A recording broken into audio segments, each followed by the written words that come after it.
स्वागत है आप सभी का एलजीएन के एक और प्रशिक्षण वीडियो में। हम शांति योजना का अध्ययन कर रहे हैं और ये शांति योजना का तीसरा और अंतिम वीडियो है।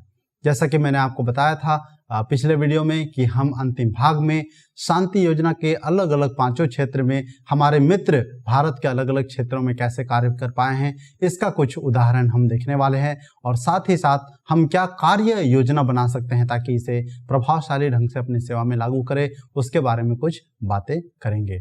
तो आइए हम देखें भारत के एलजीएन मंडलियों के कुछ वास्तविक उदाहरण।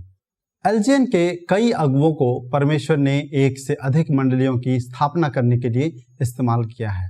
पास्टर दीपक की सेवकाई ने एक नया मॉडल लिया जब उन्होंने उद्देश्य चलित पद्धति को अपनाया और एलजीएन में 3 साल के दरमियान प्रशिक्षु के रूप में 2 वर्ष और प्रशिक्षक के रूप में 1 वर्ष वे अपने जिले के इर्द गिर्द 83 मंडलियों की स्थापना कर पाए। हम नए संगतियों को इस तरह परिभाषित करते हैं कि एक नई जगह पर जहां 2 या 2 से अधिक परिवार साप्ताहिक रूप से इकट्ठा होकर आराधना या संगति करते हैं, हम उन्हें नई मंडली कहते हैं। दूसरा क्षेत्र सेवक अगुवों को सशक्त करना। पास्टर विल्सन जो अब एलजीएन में एक नए कर्मचारी हैं, उन्होंने 11 अगुवों पर 2015 में समय निवेश करना शुरू किया। उन्होंने स्वयं जितनी भी एलजीएन के विषयों को सीखा वे उन्हें भी सिखाते गए। वर्ष 2016 तक इन 11 अगुवों ने और अतिरिक्त 11 लघु समूह की शुरुआत कर दी थी। 2018 तक लघु समूह ने 26 अन्य अगुवों को तैयार किया जिन्होंने और भी लघु समूह को शुरू किया। इस तरह 2018 तक उनके पास कुल 40 लघु समूह हो चुके थे। फिर उन्होंने 2019 में 15 नए समर्पित अगुवे तैयार किए, जैसा कि दूसरा तीमुथियुस 2:2 में हम देख पाते हैं। गरीबों की सहायता यानी तीसरा क्षेत्र।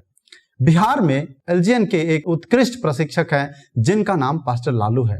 उन्होंने दर्जनों लोगों को पेंशन और राशन कार्ड संबंधित कार्य में सरकार के साथ जुड़ने में सहायता किया और 1000 से अधिक लोगों को उनका पहला बैंक खाता खोलने में सहायता किया।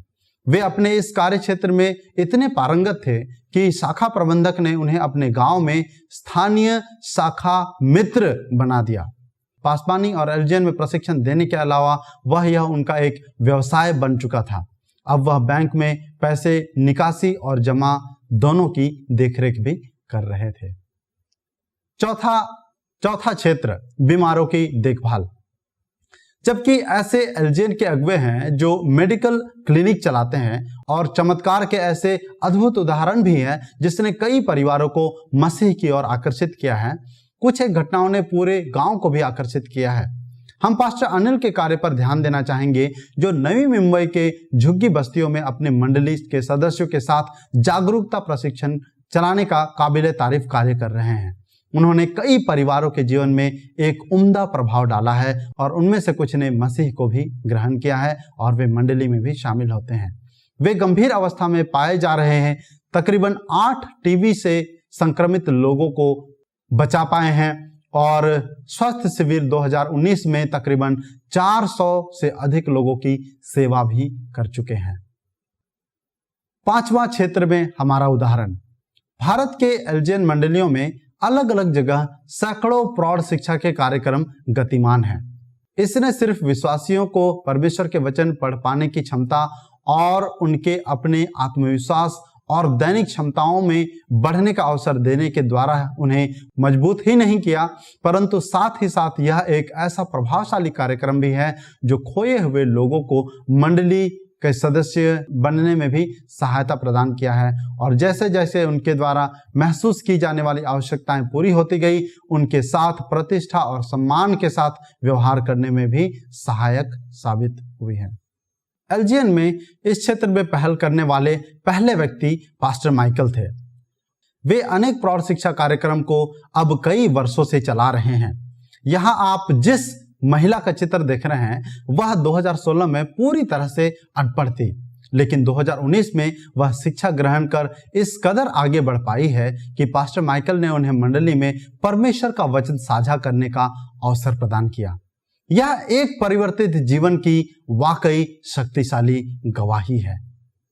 एलजीएन की मंडलियां शिक्षा का कार्य एक दूसरे तरीके से भी कर रही है, जो बच्चों के जीवन में निवेश करने के द्वारा है।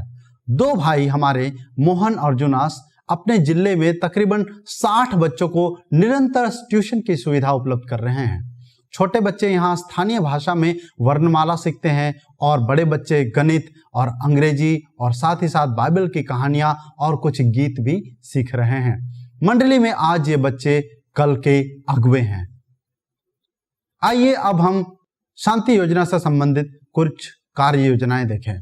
कृपया 5 कार्य योजना बनाएं जो आप यहां से वापस जाने के बाद अगले 3 महीने में एलजीएन के प्रशिक्षण तक लागू करेंगे। पहला क्षेत्र, स्वस्थ कलीसिया रोपण।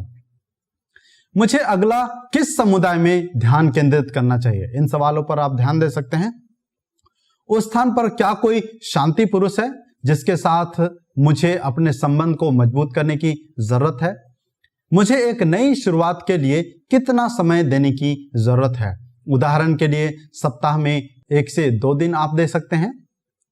सेवक अगुवों को सशक्त करने के क्षेत्र में आप क्या कार्य योजना बना सकते हैं? आपको अगले चरण में किसे आकार कक्षा से गुजारना है? बच्चों की सेवकाई के लिए मैं किस जवान को प्रशिक्षित कर सकता हूं? एलजीएन में जो शिक्षाएं मैं ग्रहण कर रहा हूं उसे सीखने के लिए कौन तैयार है? मैं अपने लघु समूह के अगुवों का झुंड कहां तैयार कर सकता हूं? यदि आपके पास अगुवों की कमी है तो शायद वह इसलिए है क्योंकि आपने अगुवों का चुनाव नहीं किया है कि आप उन्हें प्रशिक्षित करें। आप सक्षम अंगों के लिए बाहर तलाश ना करें, अपने स्थानीय मंडली में ही पाए जाने वाले लोगों को प्रशिक्षित कर उन्हें बढ़ाएं जो दान वरदान से पूर्ण हैं। तीसरे क्षेत्र में आप कैसे कार्य योजना बना सकते हैं, जो है गरीबों की सहायता करना। क्या आपके प्रभाव के क्षेत्र के अंतर्गत कुछ ऐसे गरीब लोग हैं जिन्हें सरकार की तरफ से चलाए जाने वाले कार्यक्रम और लाभ प्राप्त होने चाहिए? क्या आप अफसरों के साथ बात करने में उनकी सहायता कर सकते हैं? क्या आपने बजट बनाने और आर्थिक प्रबंधन के बारे में उन्हें शिक्षा दिया है? क्या आप प्रबंधन के बारे में दान दशवांश देने के अलावा दूसरे समय भी प्रचार करते हैं? अगला क्षेत्र है बीमारों की देखभाल करना। पासबान के अलावा और कौन बीमारों के लिए प्रार्थना कर सकता है? क्या आपके पास मंडली में एक चंगाई का वरदान प्राप्त सदस्य है? हालांकि सभी प्रार्थना कर सकते हैं क्योंकि हमारे पास सभी के अंदर पवित्र आत्मा है। क्या मेडिकल पृष्ठभूमि वाले कुछ लोग हैं? कोई नर्स या डॉक्टर या कुशल लोग हैं आपके मंडली में? पोषण और स्वच्छता के बारे में जागरूकता सेमिनार के लिए आप लोगों को इकट्ठा कैसे कर सकते हैं? कैसे उन्हें जागरूक कर सकते हैं? अंतिम क्षेत्र जिस पर आप विचार कर सकते हैं, अशिक्षित लोगों को साक्षर बनाएं। यह ऐसा कुछ है जिसे आप तुरंत शुरू कर सकते हैं। स्कूल के बाद ट्यूशन कार्यक्रम में थोड़ा ज्यादा काम होता है, लेकिन प्रौढ़ शिक्षा, वयस्क साक्षरता कक्षाएं किसी भी साक्षर व्यक्ति के द्वारा किसी भी समय शुरू की जा सकती है। परियोजना की निगरानी करने की जिम्मेदारी आप किसे देंगे? क्या एक बड़ी परियोजना या कई जगह आप छोटी छोटी परियोजनाएं शुरू करना चाहेंगे? क्या आप चाक या स्लेट या पेंसिल या नोटबुक का उपयोग करेंगे? आपकी योजनाएं क्या है? इन सारे सवालों पर विचार करते हुए आप एक अच्छा कार्य योजना बना सकते हैं। मैं आशा करता हूं कि आप शांति योजना के कक्षा से लाभान्वित हुए होंगे, लेकिन इस कक्षा के अलावा आप अधिक लाभान्वित होंगे जब आप आपस में मिलकर एक दूसरे के अनुभव को साझा करेंगे। जब आपके प्रशिक्षक अपने अनुभव से आपको बताएंगे कि किस तरह से उन्होंने शांति योजना को अपने सेवकाई में लागू किया है, आप इससे कई गुना ज्यादा सीख पाएंगे। मैं आपको एक ये भी बात बताना चाहूंगा कि शांति योजना एक ऐसा पहल नहीं है जिसे आप तुरंत ही इसके सर्वोत्तम स्तर पर देख पाएंगे। यह एक ऐसी पहल है जहां पे आप छोटे स्तर पर शुरुआत कर सकते हैं और फिर धीरे धीरे इसे उन्नत करते जाएंगे। हो सकता है आप अपने प्रशिक्षण के तुरंत बाद सभी 5 क्षेत्रों में शुरुआत ना कर पाएं। इस बात से कोई फर्क नहीं पड़ता है। आप सिर्फ 1 या 2 क्षेत्र में पहल कर सकते हैं जो सबसे ज्यादा प्रासंगिक हैं, और फिर वहां से बढ़ते हुए आप अन्य अगुवों को भी प्रशिक्षित कर सकते हैं जो आपको अन्य क्षेत्र में बढ़ने में सहायता प्रदान करेंगे। साथ ही साथ हम चाहते हैं कि शांति योजना के किसी भी क्षेत्र में यदि आपको लगता है कि आपके पास पर्याप्त जानकारी नहीं है, आपको और अधिक जानकारी की आवश्यकता है, और अधिक विचार विमर्श करने की आवश्यकता है, तो आप अपने प्रशिक्षक से इस बारे में बातचीत कर सकते हैं। हम मिलजुल कर आपको इस क्षेत्र में सफल होने में सहायता करना चाहते हैं। मैं आपको फिर से बताना चाहता हूं कि शांति योजना हमारे एलजीएन के सभी विषयों में से एक सबसे अधिक व्यवहारिक विषयों में से एक है, और इसने हमारे सैकड़ों पासवानों के जीवन में बहुत बड़े स्तर पर परिवर्तन को लाया है। आप इस पूरे विषय का अध्ययन जरूर करें और इसका लाभ उठाएं, और इसके बारे में आप हमें जरूर बताएं। परमेश्वर आप सभी को बहुत से आशीष दें। जय मसीह की।